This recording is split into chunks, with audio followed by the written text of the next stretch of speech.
That night, as my son screamed, "Go away, Mom, my fiancé doesn't want you here," in front of 200 guests, I understood that there are words that are never forgotten or forgiven.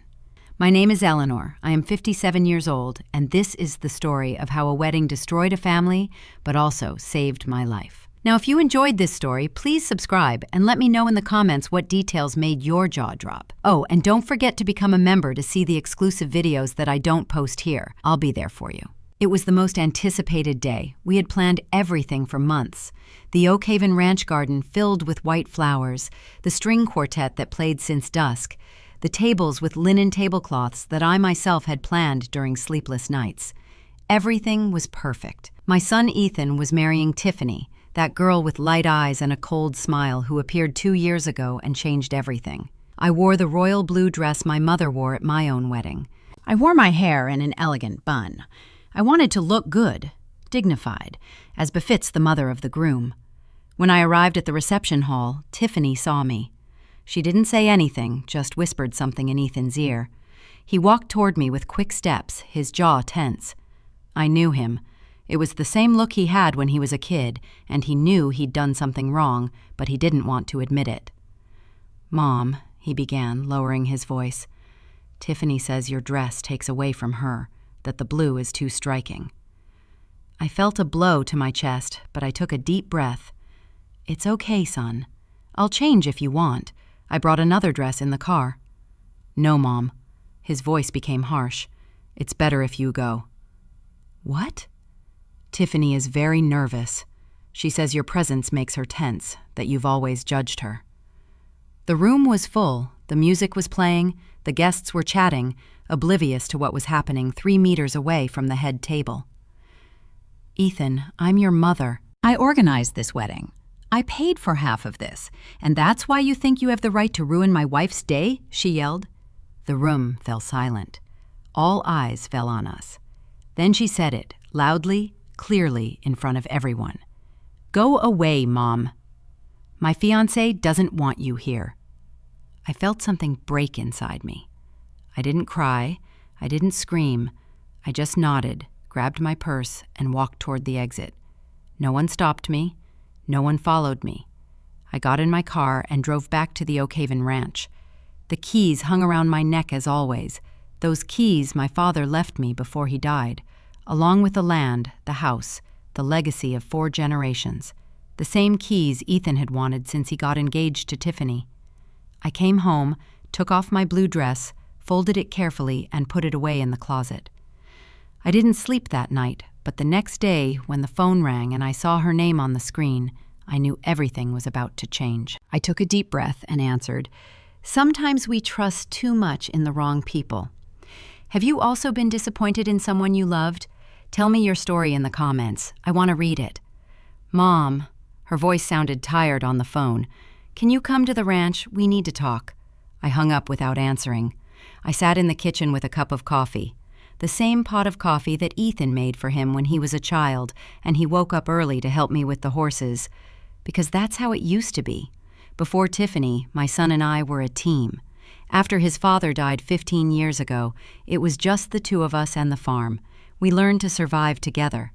Ethan was 12 when I was widowed. He was a quiet boy with big hands and sad eyes who tried to be strong for me. "Mom, I can fix it nearby," he would tell me, carrying tools heavier than him. "No, my love, you're still a child." "Not anymore, Mom. Now I'm the man of the house." And he tried. God knows he tried. We grew up together on this land.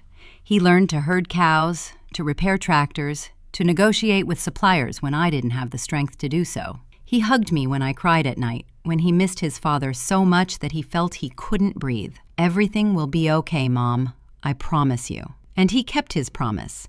He grew up here, between these adobe walls, under these mesquite trees that my grandfather planted. When he finished college in the city, he returned. "Mom, my place is here with you on the Oak Haven Ranch." It made me so happy to hear that. We worked side by side.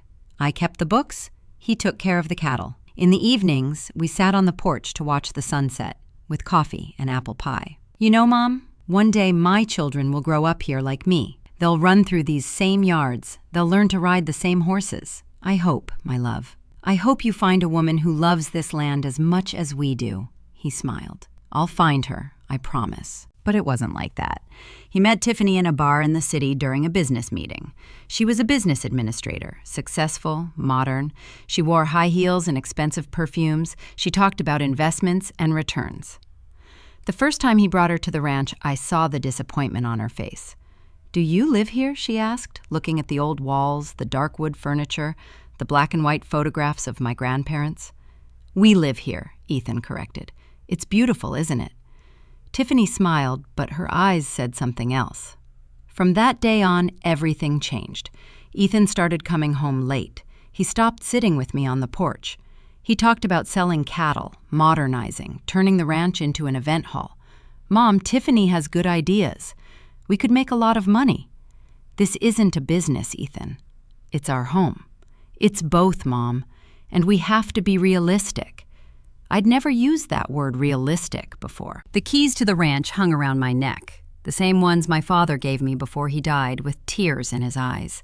"Eleanor, this land is your inheritance. Don't let anyone take it from you, not even your son."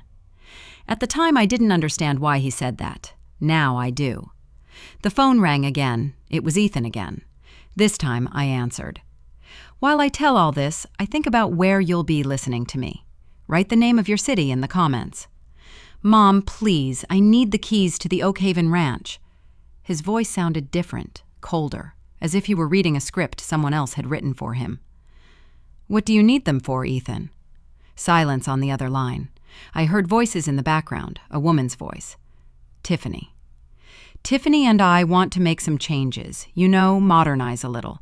Maybe remodel the main room, replace the old furniture.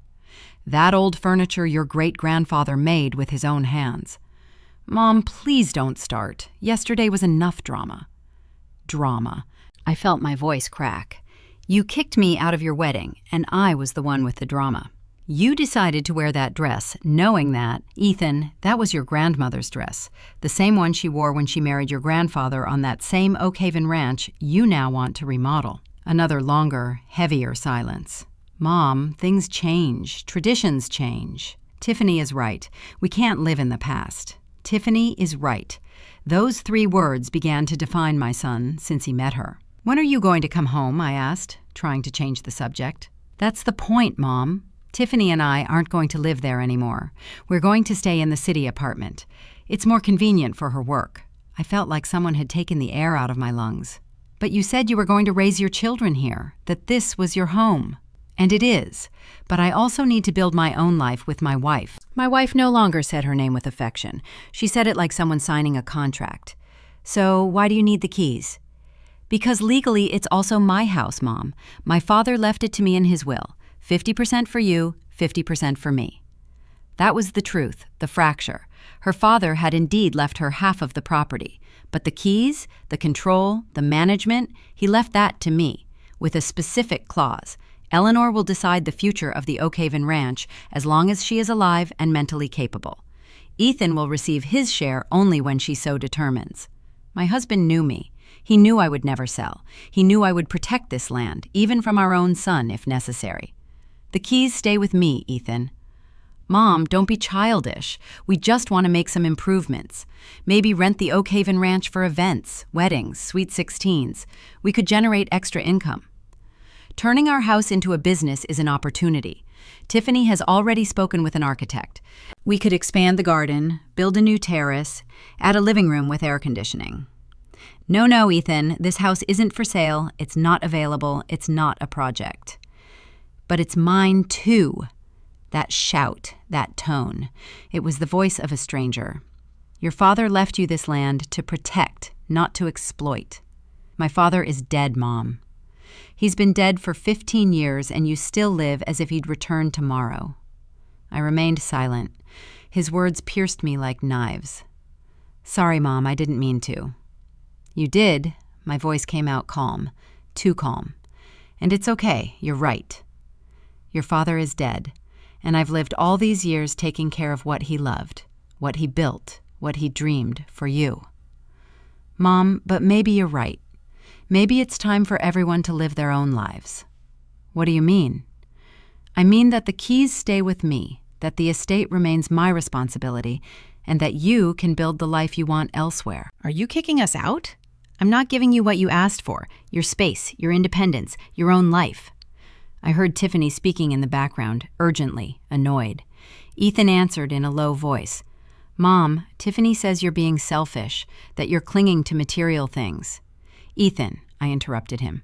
Yesterday, when you yelled at me in front of all those guests, when you asked me to leave your wedding, there was a woman sitting near me. I didn't know her, but before I left the room, she took my hand and said something to me. Do you know what she said to me? What did she say? Lady, when a son chooses between his mother and his wife, you've already made your choice, and you should respect that choice, but also respect yourself. Mom, it's not a competition between you and Tiffany. No, my love, it isn't. Because in a competition, both sides want to win, and I don't want to compete anymore. I just want peace. And I touched the keys on the necklace where they hung, cold, heavy, full of history. The keys stay where they've always been with me, until the right moment comes to hand them over. And when will that moment be? When you have a heart that deserves them. I hung up before she could answer. I sat in the kitchen for hours. The coffee grew cold in the cup. The afternoon shadows began to fill the house. I walked through the empty hallways. I touched the adobe walls, looked at the old photographs. My father in his chotto hat, kept for tradition or replaced with a cowboy hat. My mother with her silk shawl. Ethan as a child riding his first horse. In my husband's study on the wooden desk was the last letter he wrote to me before he died. I read it so many times that I knew it by heart. Eleanor, if you're reading this, it's because I'm no longer with you. Forgive me for leaving you alone with so much responsibility. Take care of the earth, take care of our son, but above all, take care of yourself. Don't let anyone make you feel less than you are. The strongest woman I've ever known. I love you always. That night, for the first time in 15 years, I didn't cry for my dead husband. I cried for my living son. Because there are pains that are worse than death. Like watching someone you love turn into someone you don't recognize. The keys hung around my neck, and I knew I would soon have to use them in ways I never imagined. Have you ever had to choose between love and self-respect? Tell me what you decided. Sometimes the hardest decisions are the ones that teach us the most. 3 days went by without Ethan calling me. 3 days in which I woke up expecting to see his truck coming up the dirt road. 3 days in which I made extra coffee just in case he arrived. 3 days in which I caught myself looking at my phone every half hour. On the 4th day, I decided that my pride wasn't worth more than my son. I called him. Mom, Ethan, my voice trembled. Can we talk? Silence. I heard him say something to someone else. To her. Sure, Mom. Tell me. No, on the phone. Come home. I'm inviting you and Tiffany to dinner. I want us to start over. More silence, voices in the background, a whispered argument. Tiffany says she doesn't know if it's a good idea. I swallowed the lump in my throat. Please, son, let me do this right. Let me get to know her better. Maybe I haven't been fair to her. The words burned my mouth because I didn't feel her, but I needed to say them. Seriously, Mom, really. Come, tomorrow. I'll make roast turkey, the one you like, and apple pie for dessert. I heard her voice soften. My child was still there somewhere under all those new layers. Okay, let's go tomorrow around 7. Perfect, I'll wait for you. I hung up and stared at the kitchen, at the old iron stove where my mother taught me to cook, the clay pots I inherited from my grandmother, the hand-painted tiles we brought from Puebla or New Orleans when we got married. I was truly willing to give in, to trade my peace for her presence. Yes, I was, because that's what mothers do. We bent, we broke, but we didn't let go. I spent the whole next day preparing dinner. I ground the chili pepper with my own hands. I sewed the chicken over low heat. I set the dining room table with the embroidered tablecloth, the wax candles, the talavera, or fine china, plates we only used on special occasions. I put on a simple beige understated dress, nothing that would steal anyone's attention. I tied my hair back and put on the pearl earrings my husband gave me for our 10th anniversary. The keys hung around my neck, hidden beneath the dress. At 7:15, they arrived. When I saw Ethan's truck park in front of the house, my heart raced like a little girl waiting for her father. How pathetic, I thought, but I couldn't help it. I went out to greet them. Ethan got out first. He was wearing a white shirt, dark jeans, his hair styled with gel. He looked handsome. He looked different, like an actor playing the role of my son. Tiffany got out next, a tight, wine-colored dress, high heels, straight and perfect hair, impeccable makeup. She was carrying a designer bag on one arm and her phone in her hand. "Good night, Eleanor," she said with a smile that didn't reach her eyes. "Tiffany, it's so nice that you came. Come in, please." Ethan kissed me on the cheek, quickly, obliged. "It smells good, Mom." "It's your favorite, roast turkey." They entered the house. Tiffany looked around with that familiar expression, appraisal, as if she were calculating how much each piece of furniture, each painting, each piece of history was worth. "How quaint," she finally said. "The house is 120 years old," I explained, closing the door. "My great-grandfather built it when he bought these. Wow, it definitely has character." They sat in the living room while I finished serving. From the kitchen, I heard them talking in low voices, nervous laughter and awkward silences. When I returned with the pitcher of hibiscus water, or iced tea, Tiffany was taking pictures of the living room with her phone. "Do you like the decor?" I asked, trying to sound friendly. "Oh, yes, it's very authentic. I was just taking some pictures to send to my cousin. She loves the vintage style." Vintage, as if my life were a Pinterest trend. "Dinner is ready. Come into the dining room." We sat at the long wooden table. Ethan was in his usual place, to my right. Tiffany was across from him. I carefully served the plates, making sure everything looked perfect. "Enjoy," I said, sitting down. Ethan tasted the turkey. He closed his eyes. "God, Mom, no one makes turkey like you," I smiled. For the first time in days, something felt normal. "I'm glad you like it, my love." Tiffany took a small bite, chewed slowly, and put her fork down. "It's good, although I can't eat much spice. It irritates my stomach." "It's not that spicy," I said. "But can I bring you something else?" No, it's okay. I'll eat what I can." Silence. The wall clock ticked every second with a ticking sound I'd never noticed before. "Well," I said finally, "I wanted you to come because I want to apologize." Ethan looked up. So did Tiffany. "I was unfair to you both, to your wedding, to everything." The words came out mechanically, rehearsed. "This is your life, your marriage, and I must learn to respect that." Tiffany smiled for the first time, a genuine smile. "Thank you, Eleanor. That means a lot to me. To us." Ethan took my hand. "Mom, I went too far. I shouldn't have yelled at you, especially not in front of everyone. It's over now, son. The important thing is to move on." "Exactly," Tiffany chimed in. "Moving on. New beginnings."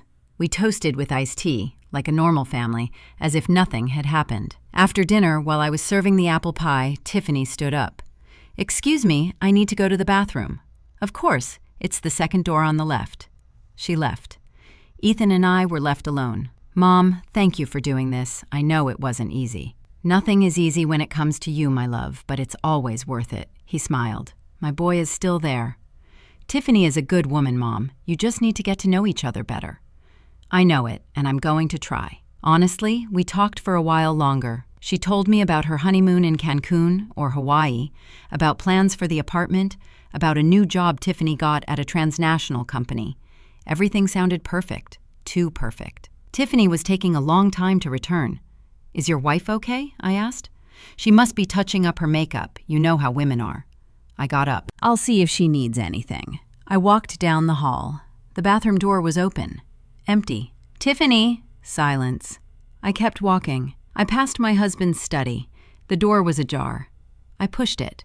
Tiffany was inside with her back to me, with her phone raised. She was taking photos of the desk, the drawers, the documents on the table. Tiffany turned around, startled. Her face went pale for a second, but she quickly regained her composure. "Oh, Eleanor, you scared me." She laughed nervously. "Sorry, I just saw this room and I thought it was so interesting. All these old things. It's your husband's study. It was bright. Sorry." She put the phone in her bag. "It has very nice things. I love vintage." There was that word again. "This room is usually locked." The door was open. I thought I could come in. Sorry. "Yes, don't worry.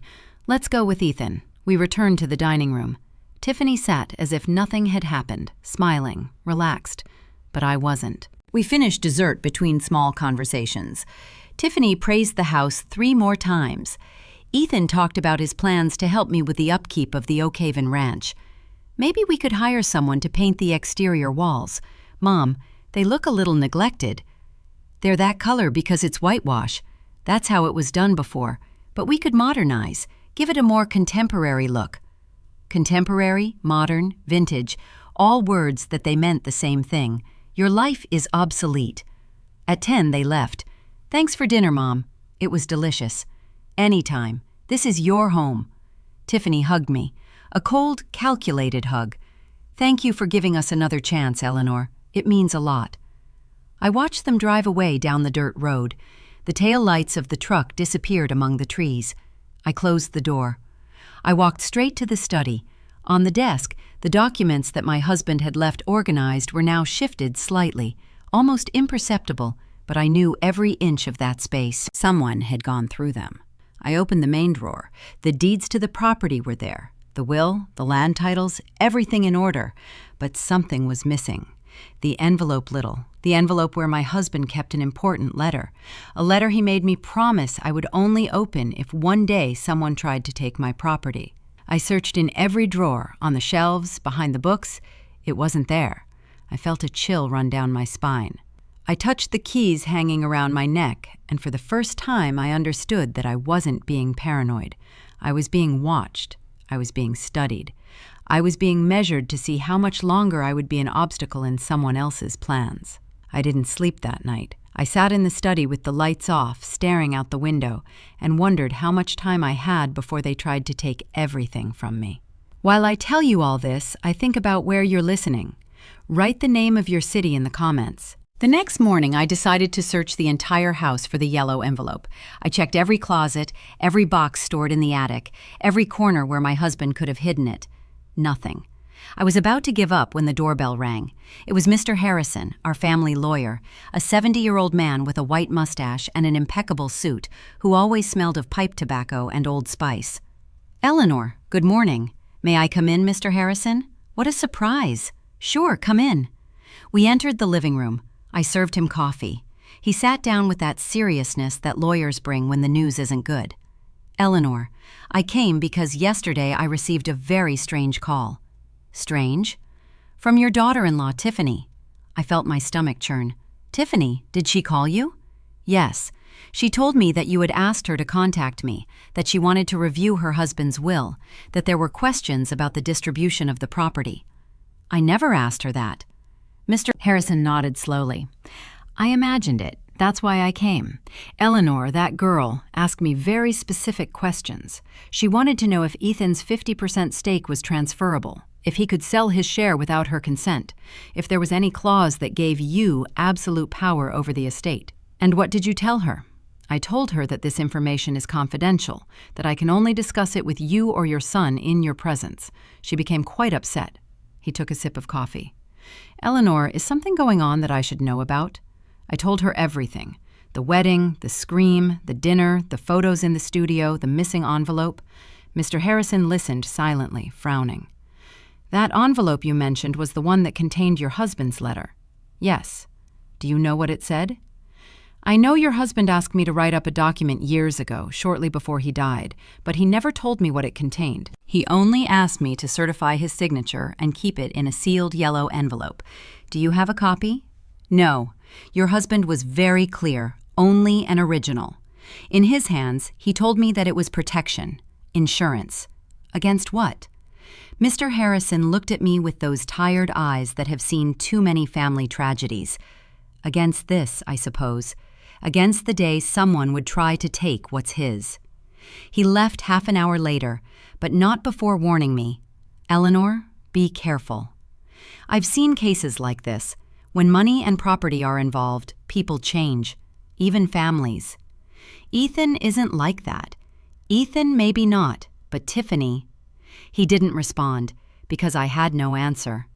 That afternoon, I received a text message from Ethan. "Mom, Tiffany wants to invite you to lunch tomorrow, just the two of you, so we can get to know each other better. What do you say?" Something in my stomach told me not to go, but something stronger told me I needed to know what was going on. "Of course. What time? 2 o'clock at La Hacienda, or the Ranch House restaurant. Ironic, isn't it? I'll be there. The next day I got ready carefully. Black pants, a white blouse, a simple jacket, the keys tucked under my blouse as usual. I arrived at the restaurant 5 minutes early. Tiffany was already there, sitting at a table by the window, with her phone in her hand and a glass of white wine in front of her. She looked relaxed, confident, like a chess player who already knows how the game is going to end. "Eleanor, how punctual. Sit down, please." I sat down. I ordered mineral water. "Thanks for coming," Tiffany said, putting down her phone. "I know things between us started badly, and I want to fix that." "Me too." "Good, because look, Eleanor, I'm not your enemy. I know you think I came to take your son away from you, but I'm not. I came to love him, and that includes respecting his family." She sounded sincere, almost believable. "I'm glad to hear that, and that's why I want to be honest with you." She leaned forward. "Ethan is stressed, very stressed. He feels like he's trapped between you and me, and that's not fair to him. I've never asked him to choose." "I know, but he feels he has to, especially with the Oakhaven Ranch." There it was, the real reason for the meal. The Oakhaven Ranch. "Eleanor, we both know that that property is huge, beautiful, full of potential, but it's also a burden. Maintaining it costs money, time, energy. Ethan tells me you do everything, alone, refusing to accept help, clinging to something that may already be too big for you." I took a deep breath. I counted to 5. "The estate is my home, not a burden. Of course it's your home. No one says otherwise. But think about it. You alone in that enormous house, without Ethan, without anyone. Wouldn't it be easier to sell or rent or do something productive with it?" "Something productive? Like what?" "Like a boutique hotel or an event hall. I have contacts in the industry. We could do something incredible, modern, profitable. You would earn profits without having to worry about maintenance." "And who would manage it?" Tiffany smiled. "Well, I have experience in management. We could form a partnership. You provide the property, we provide the work. Shared profits and the keys." "Sorry, the keys. Who would have them?" Her smile faltered for a second. "Well, obviously, we'd need full access to do the renovations, to show the place to potential clients. So you'd live there."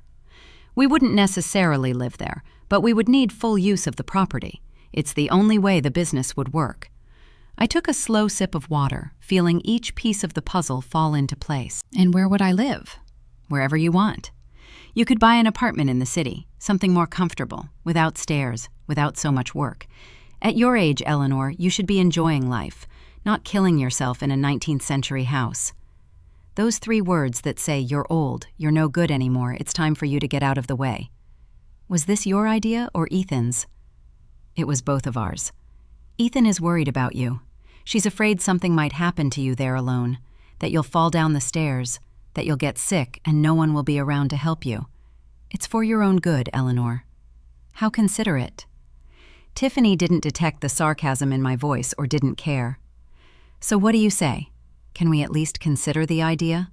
Talk to an architect, look at the numbers." "No." Her smile froze. No, Tiffany. The estate is not for sale, it's not available for business, it's not open to partnerships, it's my home and it will remain my home until the day I decide otherwise." "But Ethan is also an owner." "Ethan owns 50% of the property, but I have complete control over its use and management. That's what my husband stipulated in the will." "That's unfair." "It's not protection." Tiffany put down her glass with more force than necessary. "Eleanor, I don't mean to sound rude, but you're being selfish. That property could change the life of your son, of your family, and you cling to it as if it were more important than us." "It's not more important, it's different. The estate is a legacy. You are temporary." She paled. "Temporary. Marriages can end, Tiffany. Businesses can go bankrupt. Promises can be broken, but the land remains." I stood up. I left money on the table to pay for my water. "Thank you for the invitation, but I think we have nothing more to talk about." "Eleanor, wait. Give my regards to my son. Tell him that when he wants to see me, he knows where to find me." I left the restaurant, my heart pounding, but my legs steady. I got into my car and sat for a moment, breathing. I took the keys out from under my blouse. I held them in my hand, cold, heavy, real. And in that moment, I knew the war had already begun. Only this time, I wasn't going to give up. Has ever someone made you feel like you were an obstacle in their path? How did you deal with it? That night, while I was making chamomile tea in the kitchen, I heard the sound of a pickup truck coming up the road. It was 11 p.m. My heart raced. I thought about Ethan, that maybe he had come to talk to me, to apologize, to tell me that Tiffany was wrong. But when I opened the door, I saw it was Mr. Harrison's truck. He got out quickly, a manila envelope in his hand, and an expression I hadn't seen on him before. "Eleanor, forgive her now, but she needs to see this." "What's up, Mr. Harrison?" We entered the living room. He didn't sit down. He placed the envelope on the table carefully, as if it contained something dangerous. "After our conversation yesterday, I was thinking about that document your husband asked me to certify. I went to the archives in my office, searched through all the old files, and found this." He opened the envelope and took out a yellowed sheet of paper with my husband's handwriting. "It's a copy, the only one I made without him knowing. I did it because your husband was very ill when he came to see me, and something in his tone made me think that this document was important, that you might need it someday." I took the sheet of paper with trembling hands. It was a handwritten letter dated 3 weeks before my husband died. I began to read. "Eleanor, my love, if you're reading this, it's because someone is trying to take your property. And if they try, it means I was right. 2 months ago, when I went to the hospital for my final exams, I met a man in the waiting room, an older man, sick, like me. We started talking. He told me his story. He said he had an only son whom he raised alone after his wife died, giving him everything: education, values, the entire family inheritance. But when his son got married, everything changed. His daughter-in-law began to manipulate him little by little, first with kind words, then with ideas of modernization. Finally, she convinced him to sign a power of attorney. She told him it was to help him with the paperwork for his illness. The man signed it, and 2 weeks later, his son and daughter-in-law sold his house. They put him in a nursing home and kept everything. When he told me this, the man was crying. He told me, "It wasn't my son who betrayed me. It was my manipulated son. But the result is the same. I died alone, without my home, without my dignity." Eleanor, that story haunted me until my last night, and I understood that I needed to protect you, not from Ethan, but from anyone who could change Ethan. That's why I wrote this letter. That's why I left the clauses of the will as I did. Not because I don't trust our son, but because I trust you. I trust you'll know how to recognize when intentions are pure and when they are poison disguised as modernity. If someone pressures you to hand over the keys, if someone makes you feel old or incapable, if someone tries to convince you that the Oak Haven Ranch is a burden, resist. Because that land is not just property, it's the backbone of our family. It's the place where our ancestors, they bled and dreamed. It's the only place in the world where our history has roots. And you, my love, are the guardian of that history. Don't let anyone, not even our son, convince you that you're an obstacle. You are the door, and you decide who can enter. I love you. I have always loved you. And from wherever I am, I will continue to watch over you. Protect the keys, protect the land, protect yourself. Yours forever, Robert. When I finished reading, tears fell onto the paper. Mr. Harrison put a hand on my shoulder. Your husband was a wise man, Eleanor. He already knew. He already knew this was going to happen. He didn't know exactly what, but he knew it was possible. That's why he protected you. I wiped away my tears. Mr. Harrison, what can I do? Legally, you are protected. The will is clear. Ethan cannot sell, rent, or modify the property without your explicit and notarized consent. But, he paused, the law protects property, Eleanor. It doesn't protect hearts. What do you mean? I mean, they can pressure you, manipulate you, make you feel guilty. They can even try to claim that you're not of sound mind to make decisions. I've seen cases like that. I felt a chill. Can they do that? They can try. If they get a doctor to certify that you suffer from dementia, cognitive impairment, or any condition that makes you incompetent, they could ask for legal guardianship. But I am perfectly fine. You know that. I know that. But in the hands of the right lawyers, with the right doctors—" He didn't finish the sentence. There was no need. "What should I do?" "First, keep this letter in a safe place, in a bank with someone you trust, not at home.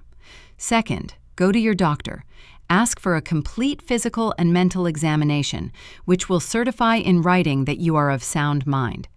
Third," she looked at me sadly, "prepare for the worst." The worst, so that Ethan will completely take his wife's side. He never, Eleanor. I've been a family lawyer for 40 years, and I can tell you something I've learned. When a man has to choose between his mother and his bed, he almost always chooses the bed. The words hurt like a physical blow, but I knew he was right. Mr. Harrison left at midnight. I was left alone in the living room with my husband's letter in my hands. I read it 3 more times. Each time, his voice became clearer in my mind. You are the guardian of that story. Don't let anyone convince you that you are an obstacle. You are the door. I stood up. I walked to the study and opened the box. Fort that was hidden behind my father's painting. I kept the letter there, along with the original deeds to the property. I locked the door, touched the keys hanging around my neck, and made a decision. If they wanted a fight, they would fight, but not with shouting, not with drama, not with scenes. With silence, with patience, with the same calm strength my husband taught me when we cared for this land together. At 7 o'clock the next morning, I called my doctor. I made an urgent appointment for all possible tests. At 8 o'clock, I called the bank. I made an appointment to open a safe deposit box. At 9 o'clock, my phone rang. It was Ethan. "Mom, good morning, son. Tiffany told me what happened yesterday, that you were rude to her, that you insulted her." "I didn't insult anyone. I just made it clear that the estate is not for sale." "No one said it was for sale. We just wanted to propose an idea, a family business." "Ethan, do you really think I need a business at my age? Do you really think I want to turn the home you grew up in into a hotel? It's not just you who decides, Mom. I'm also the owner of the property, not the legacy. That doesn't make sense. Maybe not to you, but to me." Silence, labored breathing. "Tiffany says you're being selfish, that you're clinging to the past, that you need help." "Help?" "Yes, Mom, professional help. Maybe you should talk to someone, a therapist or a doctor to help you let go." That's what Mr. Harrison warned me about, professional help, doctor, mental incompetence. "Ethan, do you really think I'm crazy?" "No, Mom, but I think you're alone, that you're trapped in that house with ghosts and memories, and that's not healthy." "I'm perfectly healthy. So prove it." "Come live with us for a while. Leave the ranch, get out of there. And the keys. Leave the keys with us for safekeeping so no one comes in while you're gone." I closed my eyes, took a deep breath, and counted to 10. "No, Ethan, no. I'm not leaving my house, I'm not leaving the keys, and I'm not discussing this with you anymore." "So I don't know what else to do, Mom. I really don't know how to help you anymore. I don't need your help, son. I need your respect. I can't respect a decision that's hurting you. The only decision that's hurting me is yours, choosing a woman you barely know over the mother who raised you. You've already started. It's always the same with you. I'm either with you or against you. No, Ethan, you're either with me or you're with someone who wants to take everything I have." She hung up. The silence after the call was worse than the screams. I sat in the kitchen for hours. I didn't cry. I had no more tears left for this. I just felt a deep emptiness, like when my husband died, like when I realized I was alone in the world. But this time it was different. This time I wasn't a widow. I was orphaned, and that hurt in ways I never imagined possible. That afternoon, I went to the bank, opened the safe, and kept copies of all the important documents, deeds, wills, and my husband's letter. The next day I went to the doctor. They ran blood tests, cognitive tests, and memory tests. "Mrs. Eleanor, are you perfectly healthy?" the doctor said a week later, physically and mentally. "In fact, you're healthier than many people 20 years younger. Can you give me that in writing?" Of course. I kept the medical certificate along with the other documents and waited because I knew this wasn't over. I knew Tiffany wasn't going to give up, and I knew my son, my boy, my Ethan, was lost in a place where I could no longer reach him. The keys hung around my neck, and for the first time in my life, I felt their weight wasn't protection, it was loneliness. I still wonder if I did the right thing by standing firm. What would you have done in my place? 3 weeks went by without hearing from Ethan. 3 weeks during which my phone remained silent. 3 weeks in which every noise on the road made me run to the window hoping to see his truck. But he never arrived until that Thursday afternoon. I was in the garden pruning the rose bushes my mother planted 40 years ago when I heard the engine. Not just one truck, 2, and a car. I took off my gloves and wiped the sweat from my forehead. Ethan got out of the first truck, Tiffany got out of the car, and 2 men got out of the second truck with briefcases. Lawyers, by the look of them. My stomach tightened. Ethan, what's going on? He didn't look me in the eye. He walked toward me with stiff steps, like a soldier following orders. Mom, we need to talk inside. Who are they? It's attorneys Morales and Sanchez. They're here to help us resolve the situation. What situation? Tiffany walked forward, smiling, as if she were arriving at a party. Eleanor, don't be nervous. We just want to clear up some legal matters. Nothing serious. I didn't invite you in. Mom, please, Ethan said in a tired voice. Don't make this any more difficult. Something in his tone chilled me, but I opened the door. We all entered the courtroom. The lawyers sat on the sofa. Tiffany sat in the main chair. Ethan stood by the window, staring out as if he wanted to be anywhere else. I sat opposite them, the keys tucked under my blouse and clutched to my chest. Mr. Morales, a man in a gray suit and rimless glasses, opened his briefcase. Mrs. Eleanor, good morning. I am Mr. Morales, legal representative of Mr. Ethan Garcia Rivera. We are here today because my client wishes to exercise his rights as co-owner of this estate. He already knows his rights and limitations. That's precisely why we're here. He took out some documents. We've reviewed your late husband's will, and although it's true that you have an administrative control of the property, there is a clause that allows the co-owner to request the division of assets if they believe the current management is deteriorating the value of the property. Deteriorating? This estate is in perfect condition. Physically, maybe, but financially, they left the paperwork on the table. It is losing value. It generates no income. It has no productive use, and according to our calculations, the maintenance costs exceed any potential benefits. This is my home, not a business.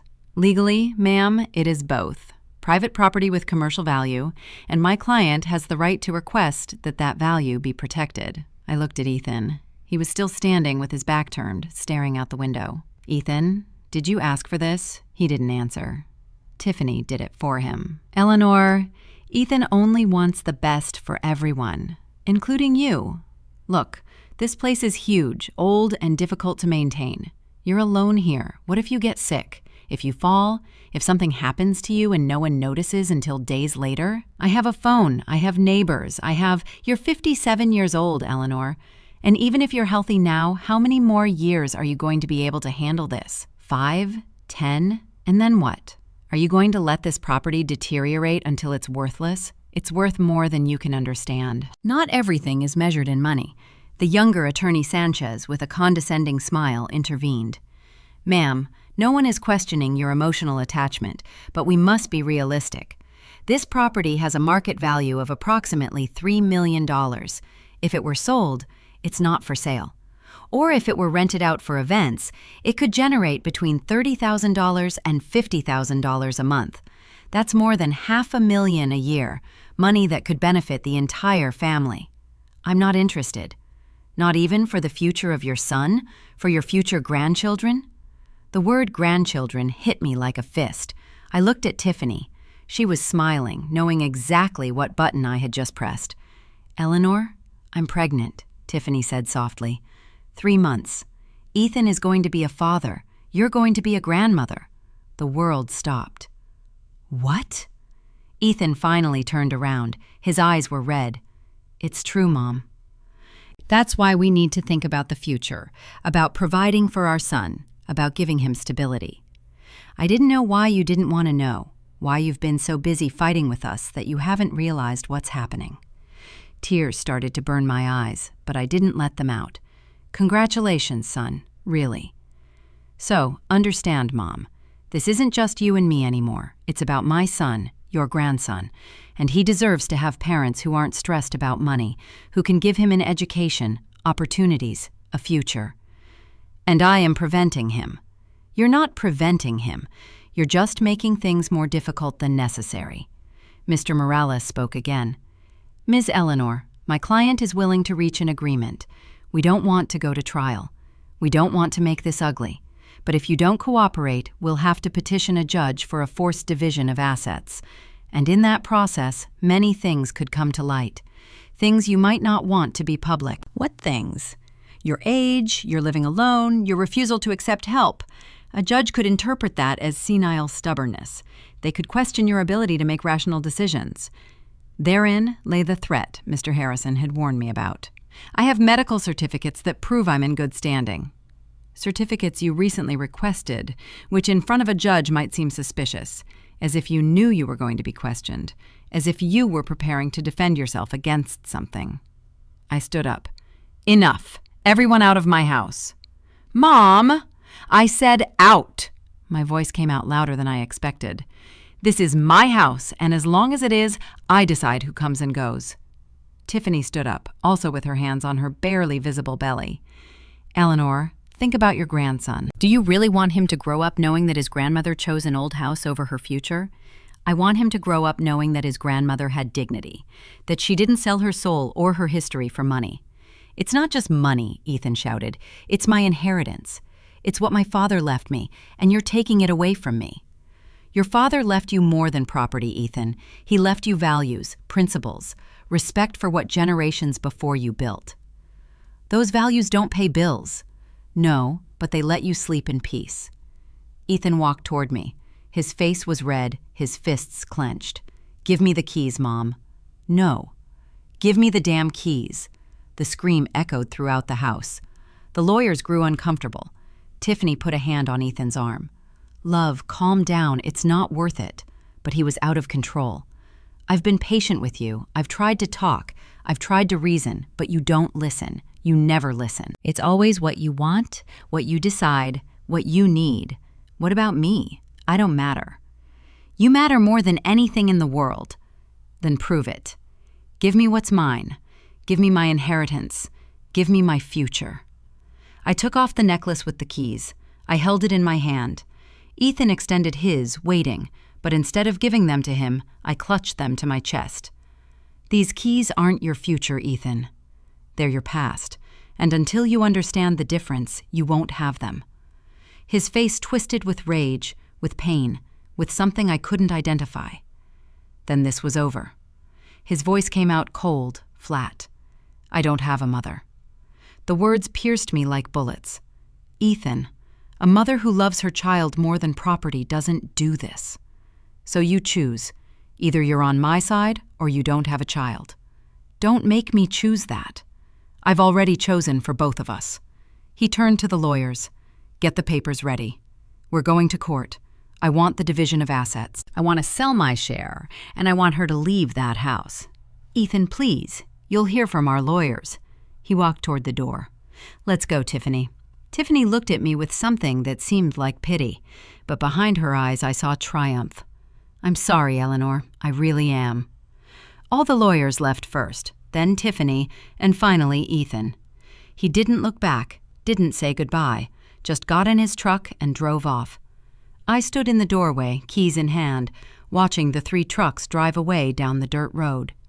When the dust settled and silence returned, I closed the door, walked to the living room, sat in the same chair where my husband sat reading the newspaper every morning, and there, finally, I allowed myself to cry. I cried for my son, for the boy who used to hug me and tell me that everything would be okay, for the man who was supposed to protect this legacy, not destroy it. I cried for the grandson who was going to be born, who would grow up without knowing me, without knowing where I came from, without understanding what his ancestors sacrificed so he could exist. I cried for my husband, for not being here to help me, for leaving me alone with this heavy burden. And I cried for myself, for the woman who had just lost her only son, for standing up for what was right.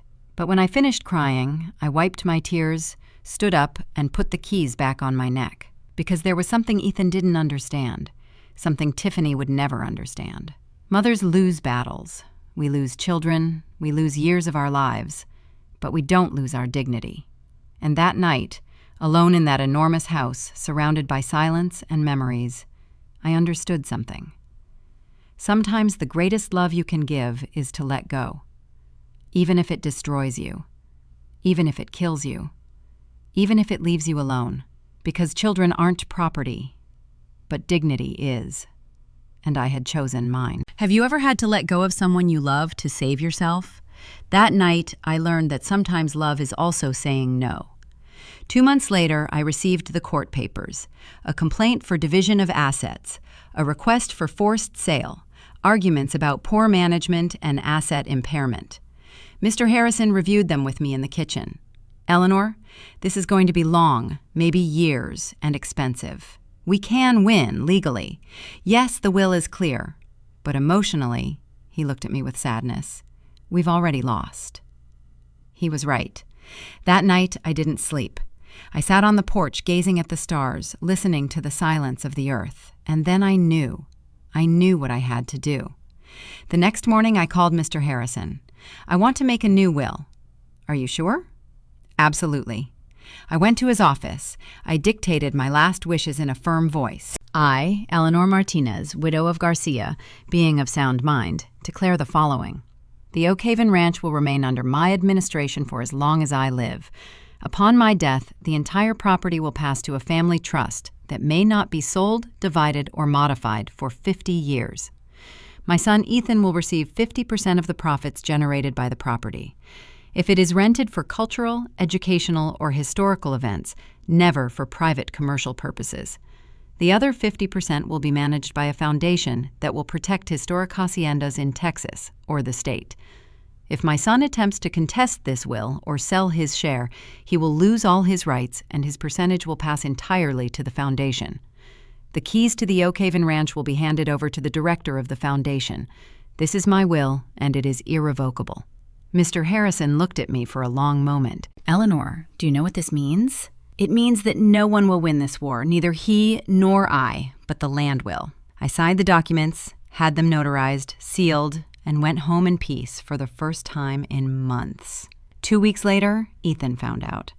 I don't know how. Maybe Mr. Harrison told him. Maybe it was the town rumor. He called me in the middle of the night, drunk, crying. How could you do this to me, Mom? How could you take my inheritance from me? I didn't take it from you, Ethan. I protected it from yourself. You are selfish. No, my love, I am a mother who loved you too much to let you destroy what your father built. He hung up and didn't call back. Months passed. The trial moved slowly. I continued living on the Oak Haven Ranch, tending the rose bushes, feeding the chickens, watching the sunsets, alone, but at peace. Because I understood something my husband always knew. The land doesn't need you to defend it with shouts. It defends itself, with time, with patience, with the silent justice that only nature can provide. And all I had to do was wait. The keys hung around my neck. They no longer weighed. They were just keys. And I was free. Sometimes the best revenge isn't revenge. It's protecting what you love and letting time do its work. 2 years passed. 2 years in which I lived on the Oak Haven Ranch, tending the land, waiting without waiting. The trial had stalled. Ethan's lawyers could do nothing against my new will. It was legal, irrevocable, perfect. Mr. Harrison visited me every month with updates, always the same. They keep trying, but it's no use. I nodded, poured coffee, and carried on with my life. One October afternoon, Mr. Harrison arrived with a different face. He didn't have his briefcase, just a worried expression. Eleanor, there's something you should know. What happened? Ethan and Tiffany separated. The world stopped for a second. When? 3 months ago. The divorce was finalized last week, and baby Tiffany Jr. got full custody. She went to live in the city with her family.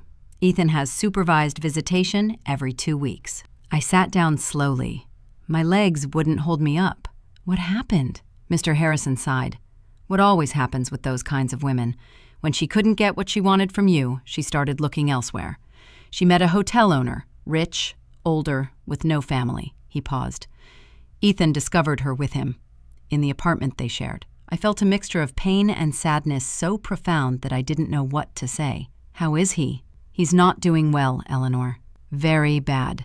He lost his wife, his son, his job, his entire job. He quit or was fired, I don't know, but he's living in a cheap hotel near the city, just drinking too much, according to what they told me. The tears began to fall, but I couldn't stop them. And why hasn't he come to me? Pride? Shame? Maybe both. Mr. Harrison left half an hour later. I stayed in the kitchen with my cold coffee and a broken heart. My son was devastated, alone, lost, and I couldn't do anything because he had created that hell with his own hands. 3 weeks later, while shopping in town, I saw her. Tiffany was in an elegant restaurant, sitting on the terrace with a man in a suit, gray hair, an expensive watch, and a smile like a shark. She was laughing, flirting, shining as if nothing had happened, as if I hadn't destroyed my son, as if the baby who was supposedly her reason for taking the estate from me didn't even exist. She saw me. Her eyes met mine. For a second, her smile faltered, but then she found it again. She waved at me as if we were friends. I didn't wave back. I just kept walking because I understood something in that moment. Tiffany never loved Ethan, never loved the baby. She only loved what they could give her. And when that source dried up, she looked for another. That night, sitting on the porch, I thought about everything that had happened. I thought about the wedding, the screaming, the threats, the lawyers, the last time I saw my son, and I realized that I didn't win this war. But neither did Tiffany, because she got money, yes. She got a new man, yes. But she lost something she'll never get back. Peace. Because people like her are never satisfied. They always need more. They're always looking for the next opportunity, the next man, the next business deal. And one day, when she's old and alone, she'll understand that you can't buy what truly matters. My son also paid his price. He lost his family, his dignity, his future. But at least he still had time to learn, to change, to come back if he chose to. A month later, in December, the doorbell rang at 6 a.m. I opened the door. It was Ethan, thin, with an unkempt beard, red eyes, wrinkled clothes, but it was my son. Mom, her voice broke. Sorry. She didn't say anything else. There was no need. I hugged him, and he cried like when he was a child and fell off his bike. He cried for everything he lost, for everything he destroyed, for everything he would never get back. And I held him, because that's what mothers do. We didn't say anything that morning. We just sat in the kitchen, drank coffee, watched the sunrise through the window. The keys are still yours, Mom, he said finally. They were always yours. I know, my love, I know. I was a fool, an idiot. She convinced me that you were the problem, and I believed her. I know. How did you know? How did you know that was her? I touched the keys hanging around my neck. Your father taught me to recognize when someone loves the earth and when they only love what they can take from it. Ethan nodded. The tears continued to fall. I've lost everything, Mom, to my son, my marriage, my job, my dignity. Not everything. I took his hand. You still have me, and you still have time to build something new, something real. I don't know if I can. I didn't know either when your father died, but I did it, and you can too. He stayed at the ranch that day and the next, and the next. We didn't talk about the trial. We didn't talk about Tiffany. We didn't talk about the keys. We just worked together like before. We put up fences, fed animals, watched sunsets, and slowly my son began to return.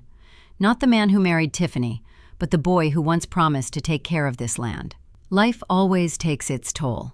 Tiffany will be charged by the loneliness of living without roots, without history, without true love. It took Ethan's with pain and loss, but it also gave him a chance to learn. And he took his toll on me with years of silence and tears, but he paid me back with dignity, and in the end, that was worth more than everything. Life always finds a way to put everyone in their place, not with revenge, but with truth. Have you seen how karma does its work? It's been 5 years since that morning when Ethan knocked on my door asking for forgiveness. Today, I'm 62, my son is 38, and my grandson, whom I finally met 6 months ago, is 4.5. His name is Robert, like his grandfather. He doesn't live with me, he lives with Tiffany in the city. But every month when Ethan goes to pick him up for his visits, he brings him to the Oak Haven Ranch. And when that boy runs through these same yards where his father once ran, when he climbs the same trees, when he sits with me on the porch drinking hot chocolate, I understand why it was worth resisting.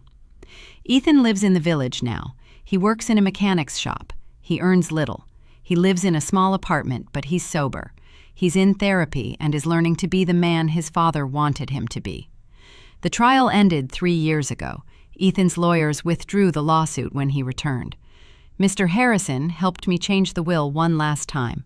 When I die, the estate will be Ethan's, complete, without trusts or confiscations, without foundations. But only if he proves for 10 consecutive years that he can take care of it without selling it, that he understands its value beyond money. If he fails, everything will pass to Robert when he turns 25. Do you think I can do it, Mom? Ethan asked me when we signed the new documents. I don't know, my love, but I want to give you the chance to try. Tiffany remarried last year to that hotelier she met.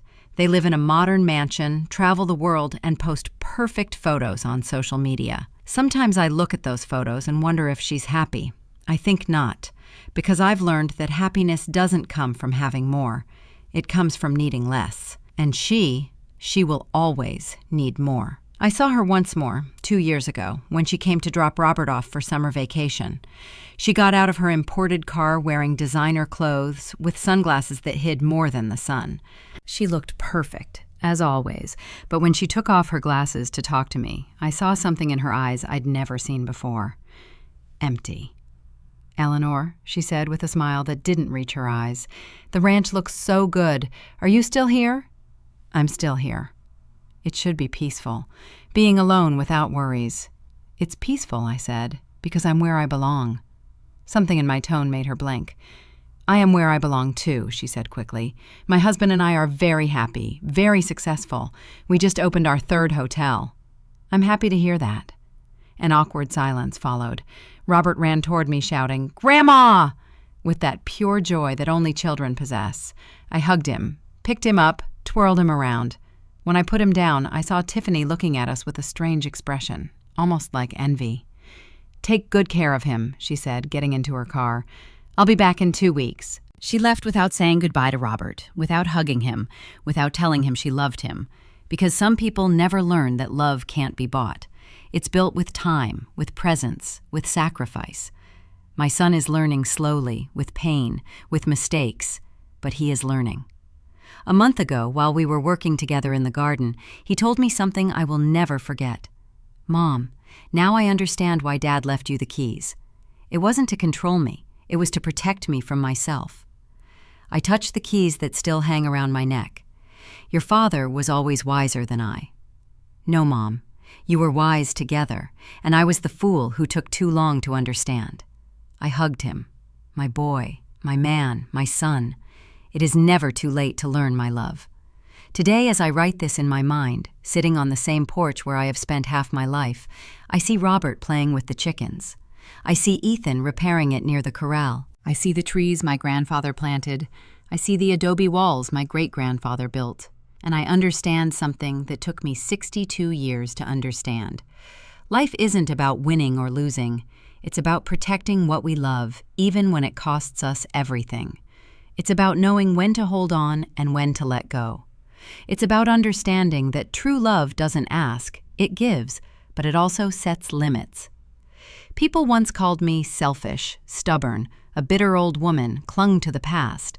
Maybe they were right about some things, but they were also wrong about the most important things.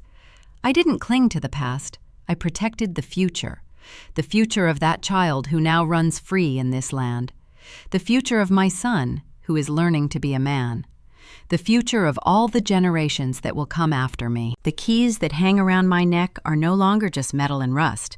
They are history. They are resistance. They are proof that a woman alone, with no weapons but her dignity, can defend an entire world. Tiffany got her rich businessman, her mansion, her perfect life, but I have something she'll never have. Peace. The peace of knowing I did the right thing, that I didn't sell out, that I didn't betray those who came before or those who will come after. And that peace, That peace is priceless. If my story helps just one woman open her eyes, set boundaries, stand up for what's hers, no matter who tells her she's wrong, then it was all worth it. The screaming, the tears, the years of loneliness, everything. Because in the end, life always finds a way to deliver justice.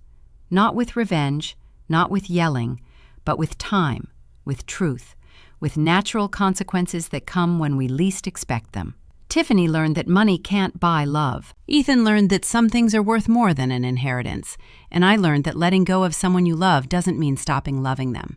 It means loving them enough to let them fall, so they can learn, so they can grow, even if it breaks you.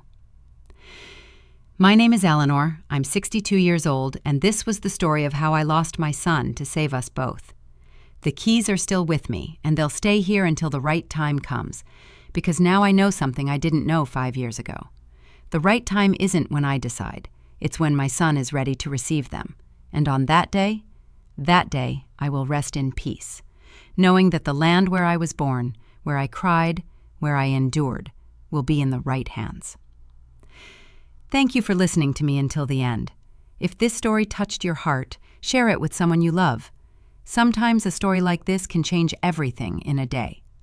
May God bless you, and until next time. Thank you for listening to me until the end. If this story touched your heart, subscribe and activate the bell to hear more stories of women who transformed their pain into wisdom. Every day, a woman, a life lesson. Share this story with someone you love. Sometimes a story like this can change a whole day. May God bless you, and until next time.